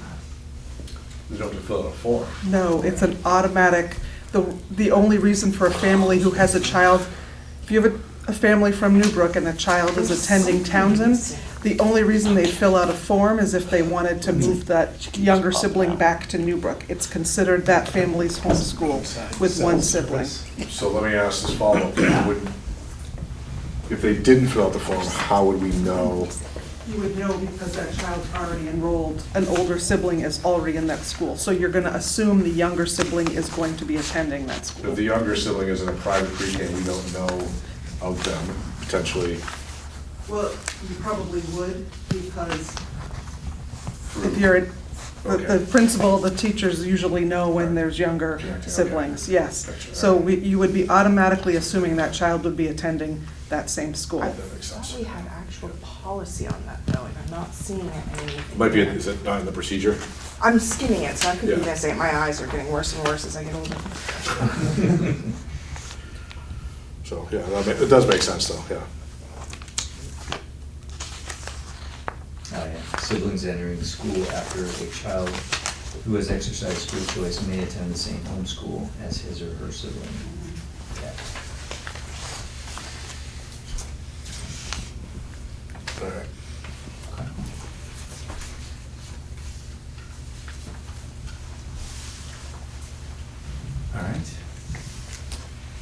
Any other thoughts, Leanne, as you're skimming? No. Other than the glaring typo in the policy that I just saw. Before me. Uh-oh. Transport 01tation.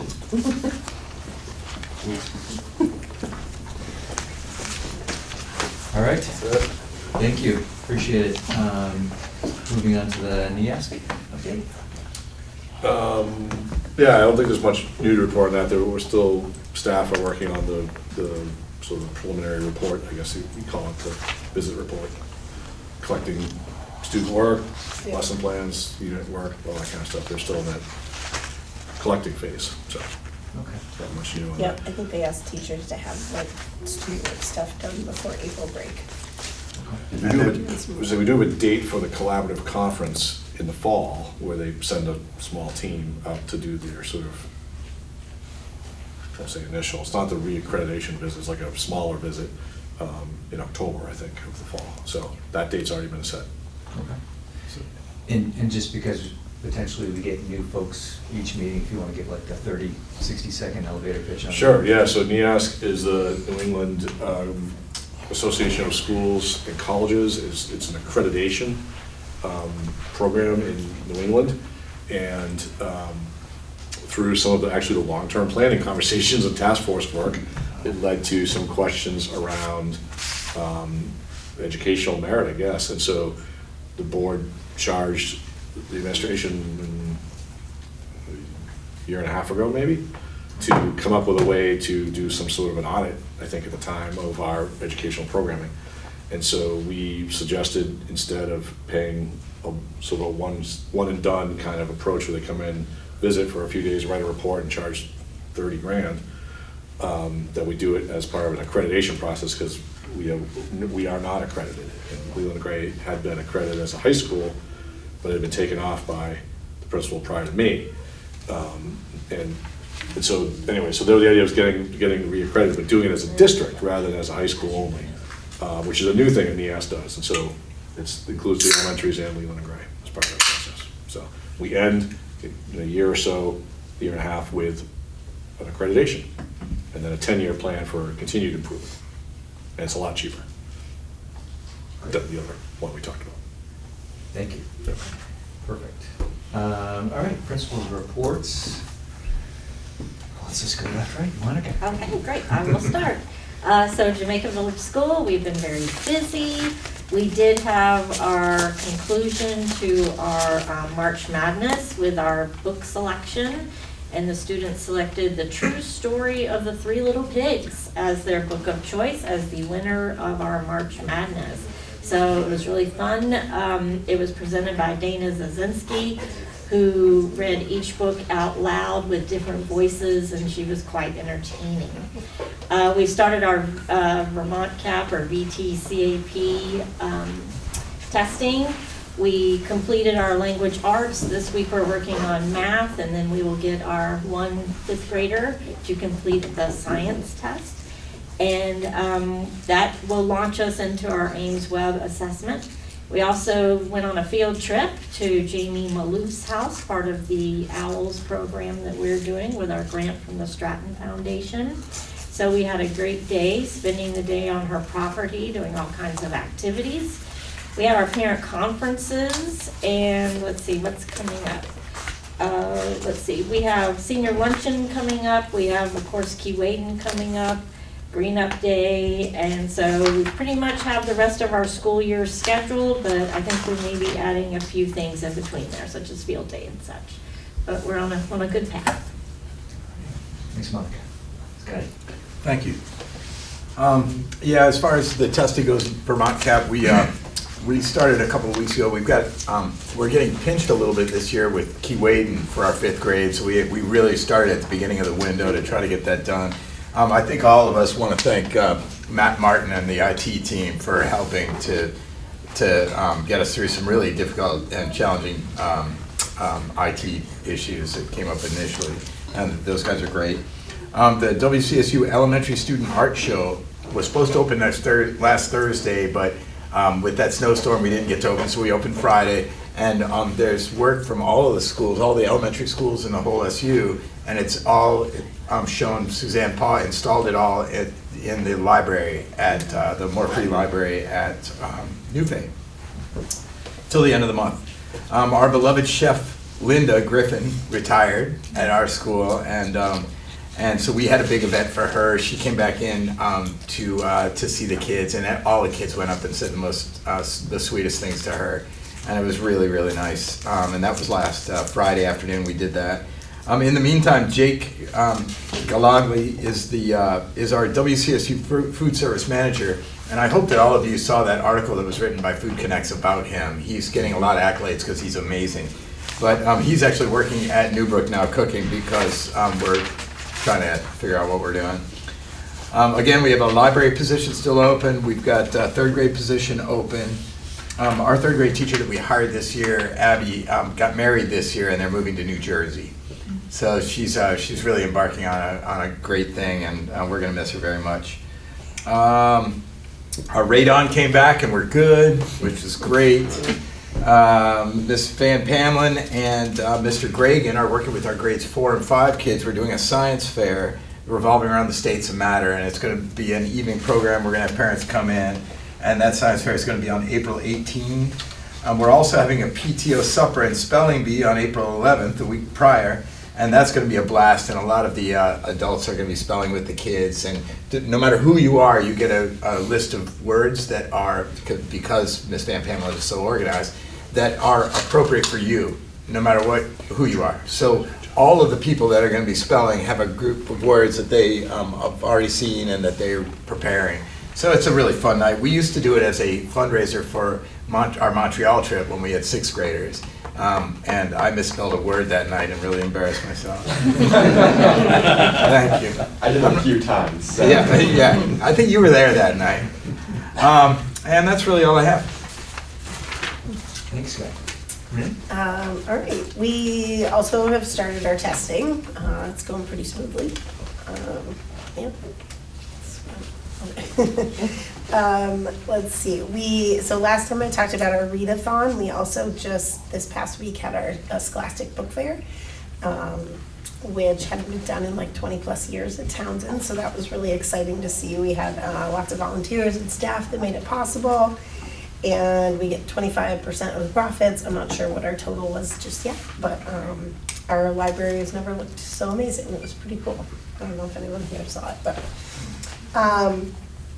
we're using some of our fundraising money, so we have Dino Man coming back to do a space assembly for a pre-K through 2 and a 3 through 5. We have Troy Wonderly is going to come for a day to do a circus performance, since we never seem to get him for the whole week for that circus.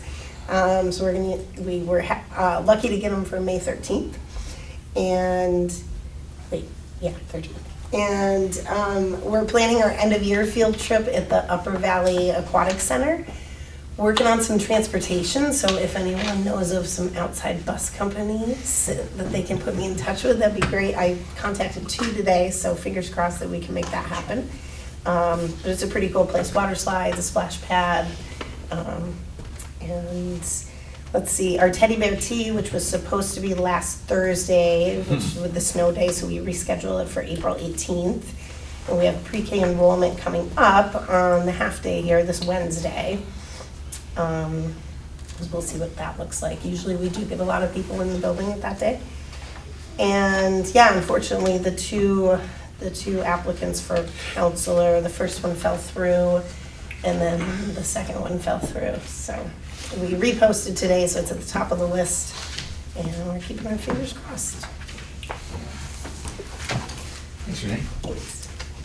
And Dana.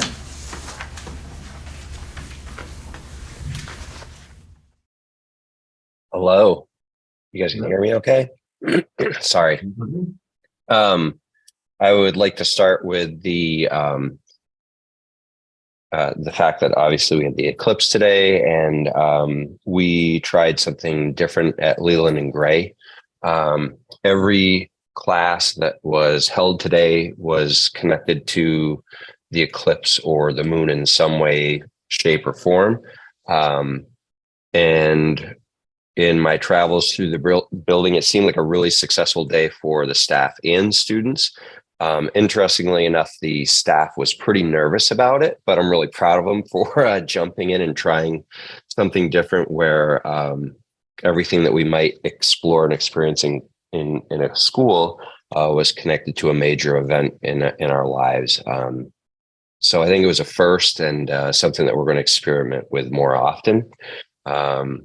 Checked in with a couple kids as they were headed out of the building today. And it seems like they had a pretty decent day in there, even though it was like a different schedule, different types of classes than maybe what they would have expected. But again, I'm really proud of our staff for jumping into something different. Had a couple of staff members for like 38 years teaching, saying how nervous they were. They felt like a new teacher again. So pretty funny, but still, it all went well. In addition to that, we're obviously prepping for EL next year for our ELA. It's 6th, 7th, and 8th grade. We are getting started with the VCAP test also. It's going to be a pretty intense week. Just reminding if parents are listening to make sure, your students are getting, I know teenagers don't get the best sleep hours sometimes, but do the best you can with them and remind them to have healthy habits with their phones too at school. Journey away, as Trevor said, the kids are doing great. We've gotten good reports back from the teachers. We're really proud of them. And it sounds like they're having really amazing life-changing experiences out on that trip. Personalized learning, we are amidst scheduling with Alma for next year. We're really getting into it this week, but that's going on. Trevor talked about the spring concert coming up. We're going to have to speak to him. He's stealing a lot of my thunder. High quality staffing, as Bob revealed, we do. Yeah, Monica, congratulations. And we are very close to having a math candidate selected for next year. The good news is 2 really solid candidates. So that's nice. And hopefully we'll have that decision made in a day or two. On the 28th, we participated in a tabletop active shooter drill, just talking through our own practices. And it was actually a really good experience for us. And I know walking away, the safety team was talking about how we probably ought to have even internally our own discussions to practice steps and work through like how to deal with situations when, somebody's out sick, and those types of unforeseen situations. But that was a good experience for us. Just on a side note, we are seeing an uptick with middle schoolers in technology, but it's actually outside of school that's starting to impact school. I don't want to talk about it, but just FYI, our kids in technology, they do need to be supervised, especially younger kids. I know that people get students' cell phones for the best intentions, but anyway, for financial aspects, we're getting into our CFG planning. It's fairly roughed out, but we're still getting that finished for the year. And that's kind of my list. So, yeah. CFG. Want to tell everybody CFG? The Consolidated Federal Programming. And we have to submit a proposal. I guess mine goes to Jen McCusick, but I think all the schools do it. We'll end up at the board eventually, the improvement plans. Yeah. Great. All right, thank you. Bob?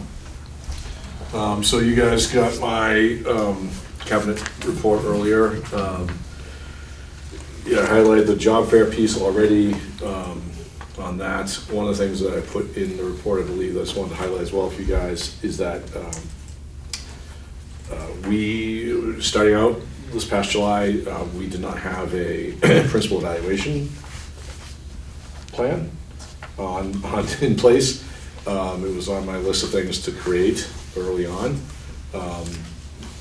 Some stuff came up, which prevented me from doing that so far. But it's my intention to have that written and ready this spring for a rollout for July 1. It will highlight what used to be known as the ISLIC standards. Now it's the PSEL, Professional Standards for Educational Leaders. complete with rubrics, much like the teachers get through their, the Designation model. Principals will have a similar type of approach with, not formal observations like you do with teachers, but with pre-goal setting and check-ins and so on and so forth as well.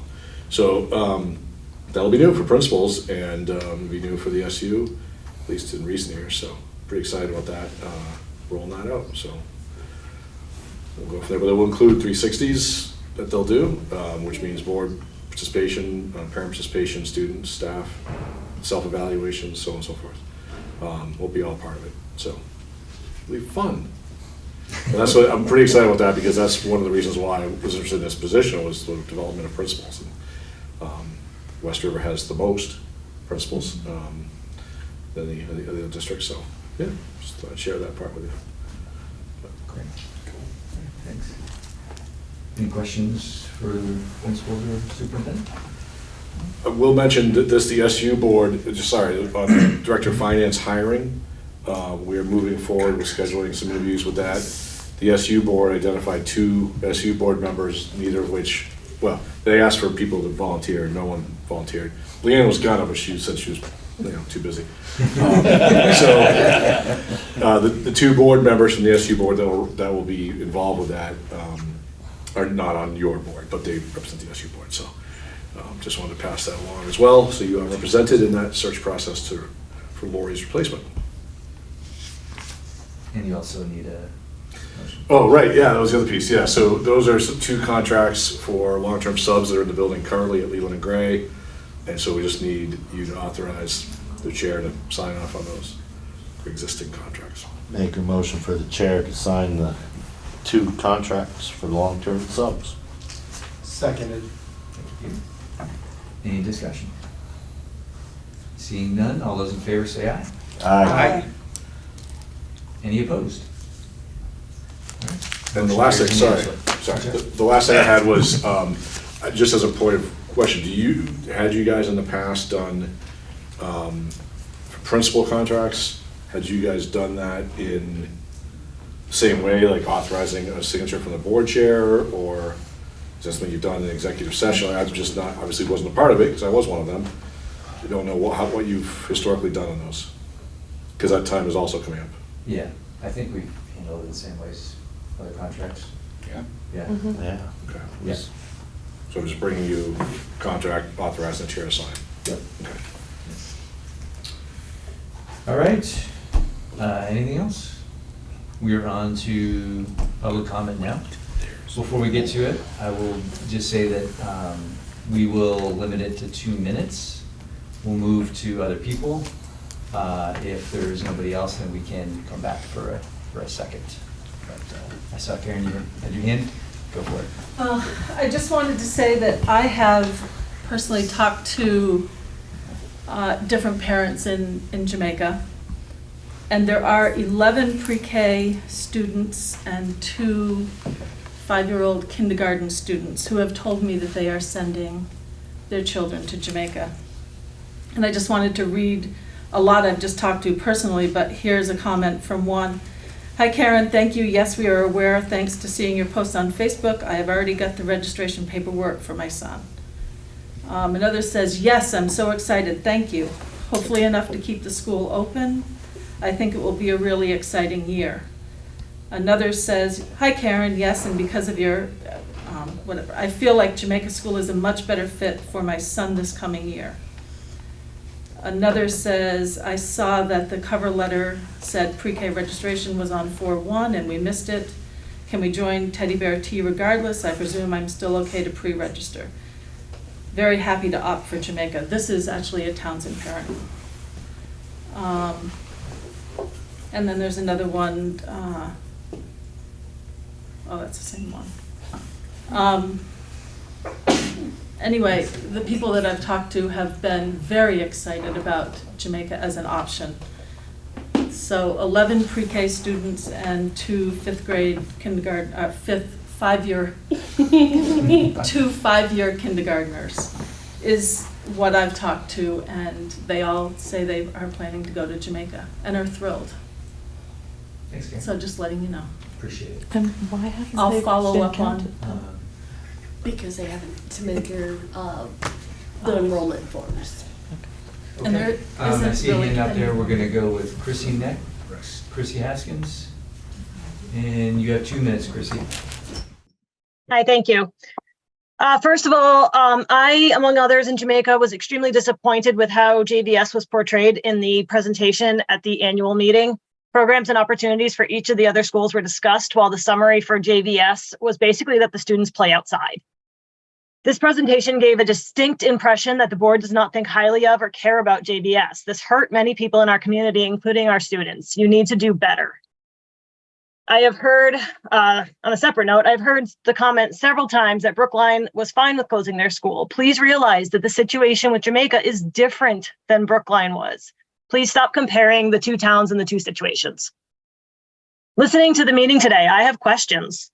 I don't expect responses right now, but I hope these are questions the board considers. Why is a letter going out to Townsend kindergarten families encouraging Newbrook but not JVS? If there are space issues at Townsend, why is JVS closure even being discussed? JVS offers space, and great space at that, and is a benefit to the district. Why was it suggested today that Newbrook get a pre-K to help space issues at Townsend when JVS already has space? As Bob noted, it would cost money to do this at Newbrook. JVS already has all the facilities needed, and as Monica discussed, JVS is already well into the pre-K licensing process. Why does the board show concern about the inequity of forcing Townsend families to attend JVS for pre-K, but no concern about the inequity of forcing JVS families to attend Townsend? In regard to staffing, it is hard to get and keep staff when the board is constantly talking about closing the school. JVS has been fighting an uphill battle for 6 to 7 years with annual threats of closure. From my perspective, it sounds like the easiest and no-cost solution to the space issues at Townsend is to use the pre-K at Jamaica to solve those issues. The board needs to support JVS and encourage the community to learn what the benefits are. It seems most of our larger community does not know what JVS has to offer. Please start supporting JVS and give us a chance to grow our school. So much effort has been made in the past few weeks to create interest, and it is working. I know we have 3 pre-K applications currently, but there are many more families interested. It is early in the registration process. Please give us a chance. Thank you. Thanks, Chrissy. All right, anybody else? Yes, I'm sorry. Can you state your name? My name's Catherine. I am this lovely boy's mom. He is a 4th grader, at JVS. Monica is his teacher. When Karen told me last month about this discussion to close JVS, not only was Colt affected by it, because he was sitting there right with us, but I was affected too. Not only is he the 3rd for my boyfriend's kids to go there, but again, his other 2 went there in 2012 and before that. And there are many, many opportunities now that they are getting now than they did back then. Outdoor wilderness learning and survival that they do. Colt loves it. Colt started Jamaica with an IEP of occupational therapy, physical therapy, and speech therapy. In a small school, one-on-one, the extra support from both Monica and everyone else, he's gotten the support where he doesn't need to be on an IEP for speech, for occupational therapy. Physical therapy, on the other hand, he has low muscle tone, so that's gonna follow him throughout school. He's been dealt a raw hand these last 2 years. His uncle passed away 2 years ago in the home that we live in now. Last year, the school community came together and showed their support in any way that, not only Colt, if he needed something at school, even us as a family. And this year, his grandmother passed away. She was on hospice for the last 6 months of her life.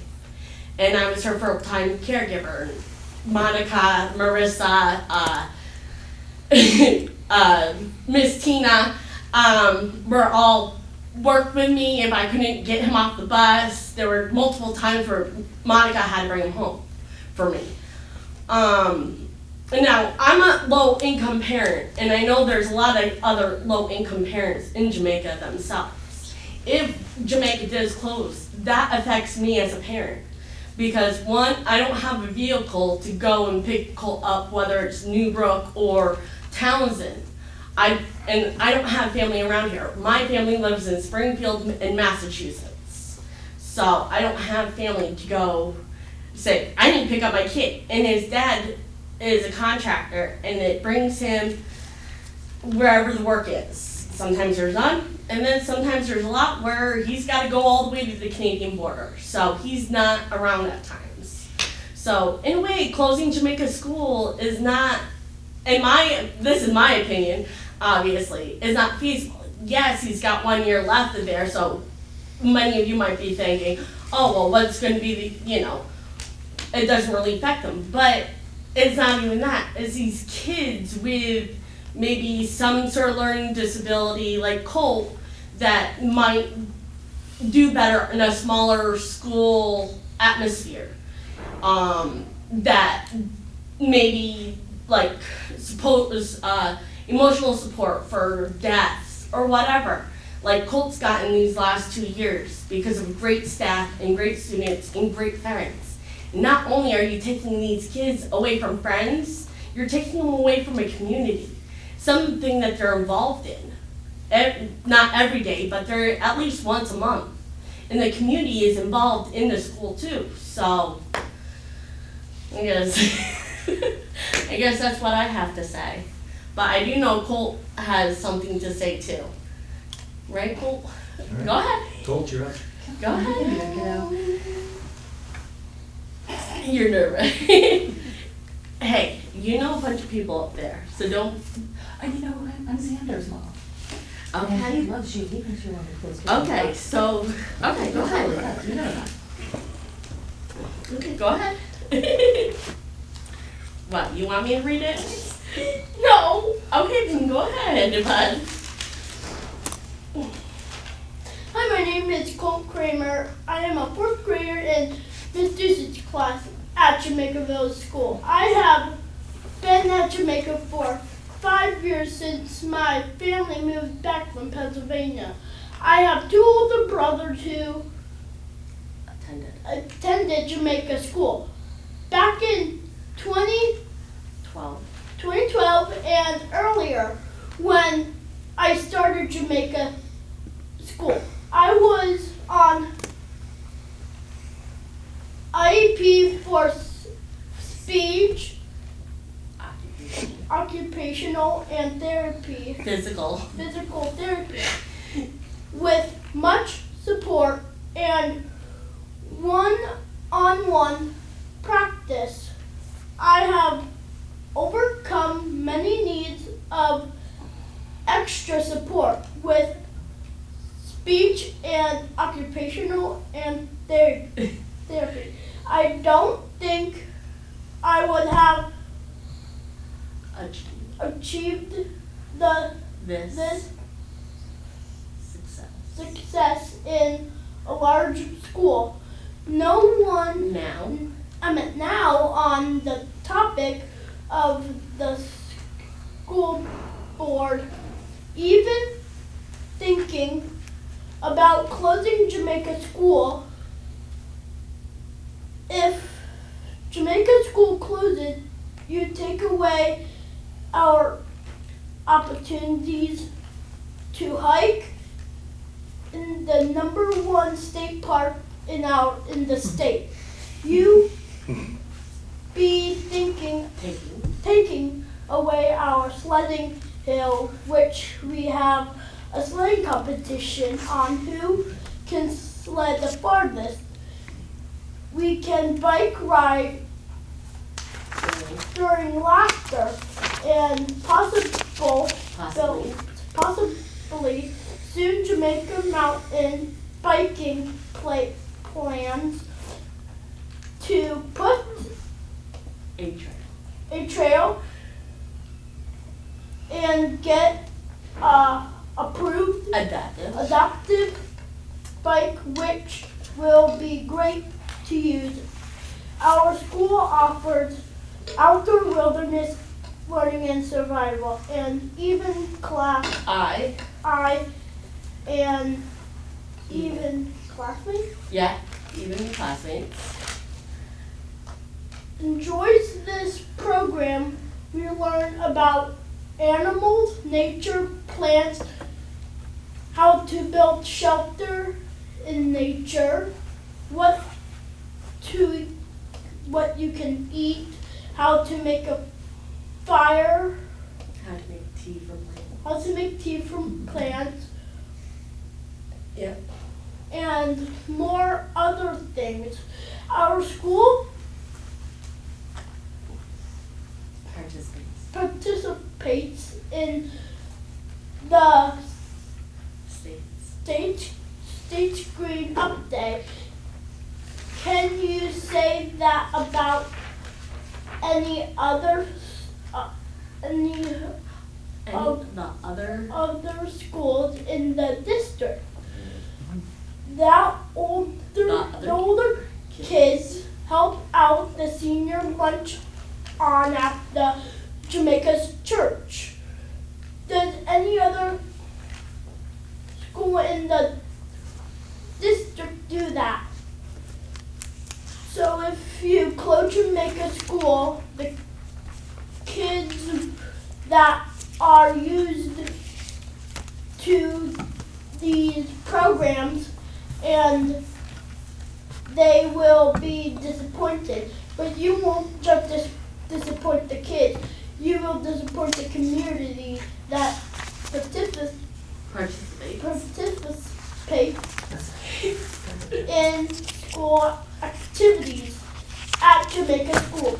We're not just teachers, students, classmates, or friends, we're family. Thank you.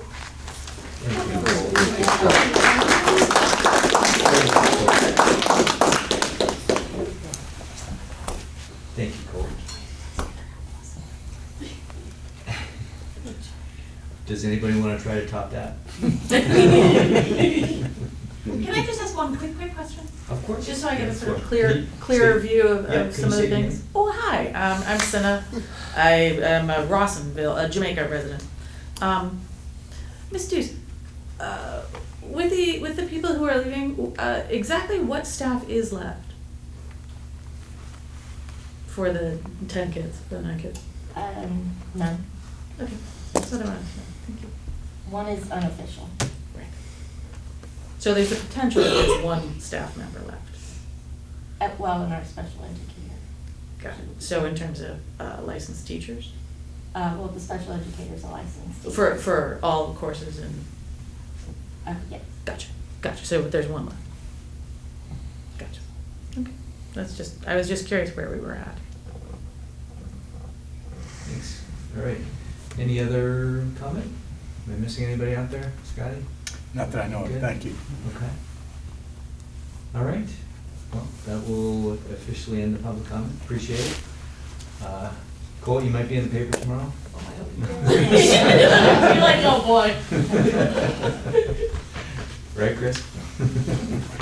Okay, I will entertain that final motion to adjourn. Paul? Make a motion to adjourn the meeting. Do I have a second? I'll second it. Oh, and Chris has got his thumbs up, yeah. All those in favor say aye. Aye. Motion carries unanimously. Thank you. Good night. Can I hold this so I can get up, hopefully?